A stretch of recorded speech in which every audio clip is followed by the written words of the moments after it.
శ్రోతలకు నమస్కారం. ఇప్పుడు వినబోయే కథ పేరు అరవింద. ఈరంకి ప్రమీల రాణి గారు రచించారు. కథ విందాము. ఆదివారం ఉదయం నిద్రలేచి బద్ధకంగా ఒళ్ళు విరుచుకున్నాడు ఫణి. పక్కన అరవింద కనిపించలేదు. పాపం, ఆడవాళ్ళకి ఆదివారం కూడా పొద్దున్నే నిద్ర లేవక తప్పదు అనుకున్నాడు. అతడు హాల్లోకి వచ్చేసరికి తల్లి తండ్రి సోఫాలో కూర్చొని కాఫీ తాగుతున్నారు. అతను వాళ్ళను పలకరించబోయేసరికి తల్లే, ఏరా మీ ఆవిడ ఇంకా నిద్ర లేవలేదు, ఒంట్లో బాగాలేదా అని అడిగింది. తను బెడ్రూమ్లో లేదు, ఎప్పుడో లేచి ఉండాలి అన్నాడు ఫణి. లేదు, ఇంట్లో ఎక్కడా లేదు, వెనుక వైపు తలుపుకి తాళం వేసి ఉంది. చెప్పకుండా ఎక్కడికి వెళ్ళినట్టు కాస్త కోపంగా అంది లక్ష్మిగారు. తను స్నానం చేస్తుందేమో. ఫణి కామన్ బాత్రూమ్ వైపు చూశాడు. తలుపు తెరిచే ఉంది. చెప్పకుండా ఎక్కడికి వెళ్ళని అరవింద ఏమైనట్టు? నీకు కాఫీ ఇవ్వనా అడిగింది లక్ష్మిగారు. నేను కలుపుకుంటానులే. ఫణి కాఫీ కలుపుకొని హాల్లో కూర్చొని తాగసాగాడు. తల్లి కోడలు కనిపించకపోవటం గురించి గొనుగుతూనే ఉంది. ఫణికి భార్య ఎక్కడికి వెళ్ళిందో తెలియకపోవటం, తల్లి గొనుగుడు చిరాగ్గా ఉన్నాయి. అయినా మగవాడికి చెప్పకుండా బయటికి వెళ్ళడానికి ఎంత ధైర్యంరా అంటున్నాడు తండ్రి గోపాలం.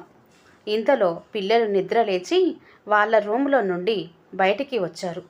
పెద్దవాళ్ళు ముగ్గురికి గుడ్ మార్నింగ్ చెప్పారు. అమ్మా అంటూ కిచెన్లోకి వెళ్ళారు.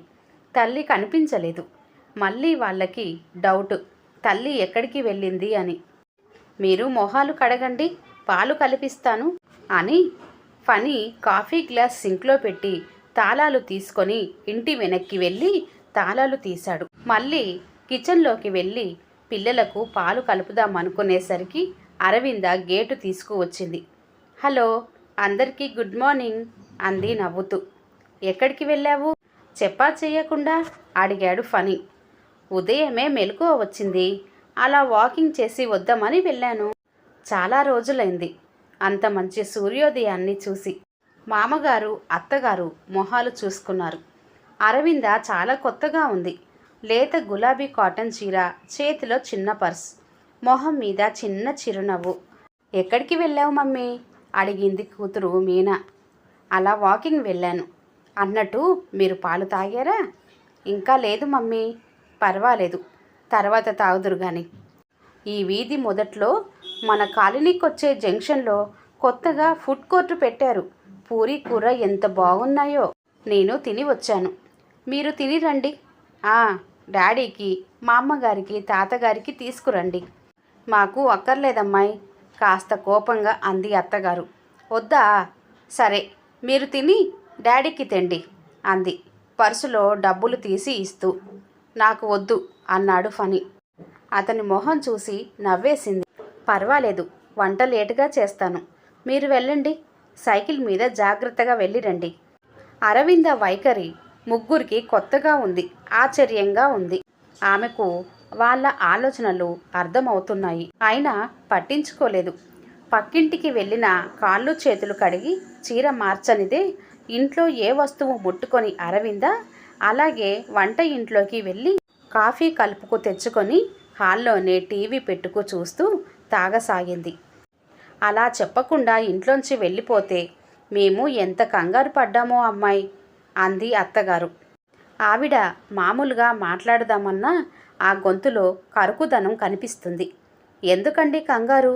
నేనెక్కడికి పోతాను? అలా వాకింగ్కి వెళ్ళి వచ్చాను. ఎప్పుడూ ఇంట్లో ఉండి బోర్ కొడుతుంది.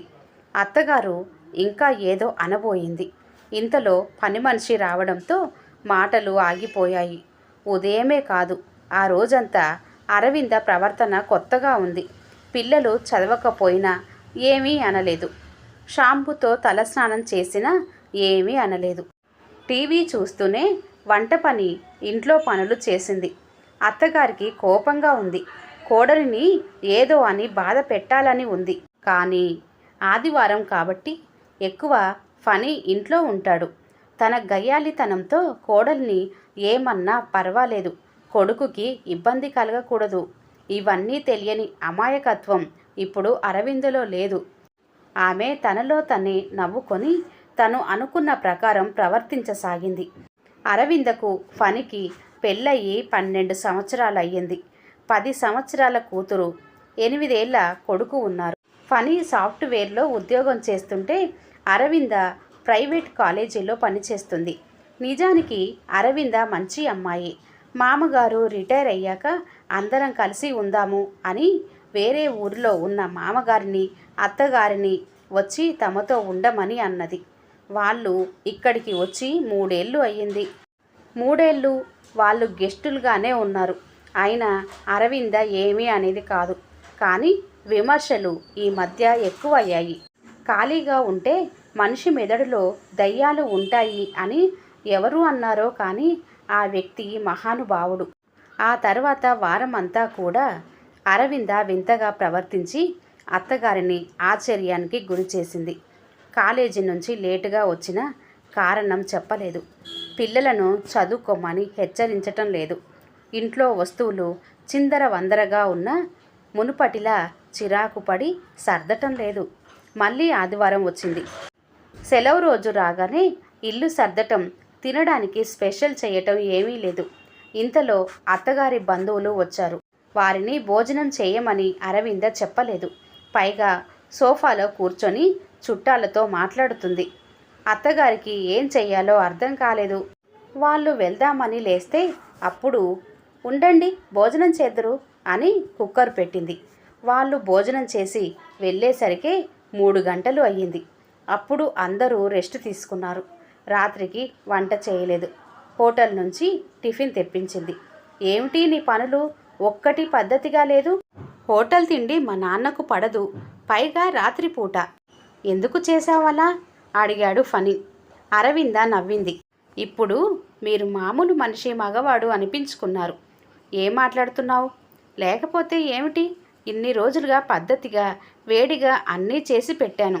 మీరు కానీ మీ వాళ్ళు కానీ ఒక్కసారి మెచ్చుకున్నారా? కనీసం నా టేస్ట్ను శ్రమను గుర్తించారా? ఈరోజు ఏదో చిన్న లోటు కలిగిందని అడుగుతున్నారా? అసలు నేను ఈ మాత్రం కూడా ఈ విషయం మాట్లాడకూడదు. కానీ మీరు ఒక మాట అన్నప్పుడు జవాబు చెప్పాలని చెబుతున్నాను. ఆమె మాట్లాడకుండా కళ్ళు మూసి పడుకుంది. ఆమె నిద్రపోవటం లేదని ఫణికి తెలుసు. అతనికి తెలుసని అరవిందకు తెలుసు. ఈ కోడలి పిల్లకు బుద్ధి లేకుండా పోతుంది చిరాగ్గా అంది లక్ష్మి. అవును, అసలు ఎక్కువగా మాట్లాడని మనిషి, అందులోనూ నా ఎదురుగా మాట్లాడని మనిషి చాలా వింతగా ప్రవర్తిస్తుంది అన్నాడు మామగారు. వాళ్ళ బెడ్రూమ్లో జరుగుతున్నాయి మాటలు. ఆ ప్రవర్తన గాడిద గుడ్డ ఎందుకని ఊరుకుంటే మరీ నెత్తికి ఎక్కుతుంది. వదిలిస్తా ఆ పొగరేమిటో. మామగారేమీ మాట్లాడలేదు. ఈ కోల్డ్ వార్కి పరాకాష్ట ఆ మరుసటి వారం జరిగింది. శనివారం కాలేజ్ హాఫ్ డే ఉంటుంది. అరవింద లంచ్కి ఇంటికే వస్తుంది. అరవిందకు బుద్ధి చెప్పాలని లక్ష్మి ఆమె వచ్చే టైంకి హాల్లో కూర్చుంది. కానీ అరవింద తనతో పాటు 2 స్నేహితులను లంచ్కి తీసుకువచ్చింది.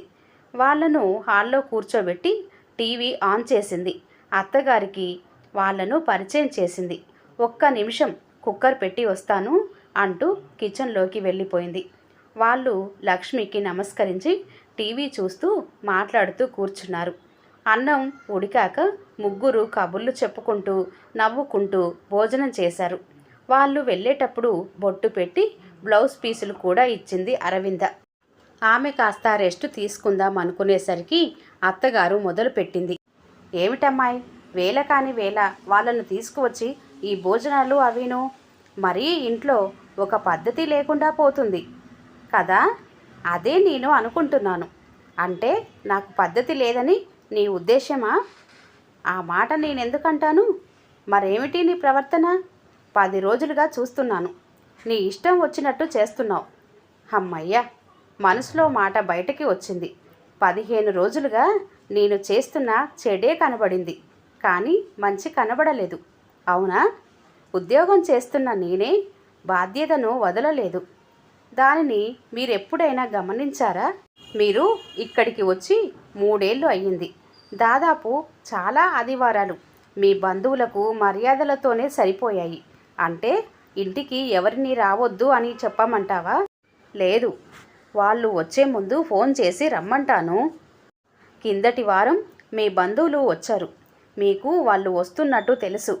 అయినా నాకు చెప్పలేదు. ఎందుకు? నాకు ఉండేది వారంలో ఒక్క సెలవు రోజు. నాకు సినిమాలకు షికార్లకు వెళ్ళాలని ఉండదు.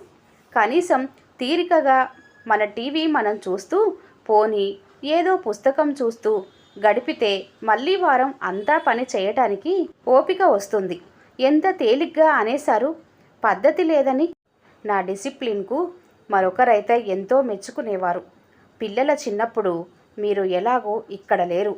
ఎప్పుడైనా వాళ్ళను దగ్గరకు తీస్తారా? పెద్దదాన్ని ఇన్ని మాటలు అంటావా? అనను. మీరు నన్ను అనకండి. నాకు పనికి కానీ బాధ్యతగా ఉండడానికి కానీ ఏ బాధ లేదు.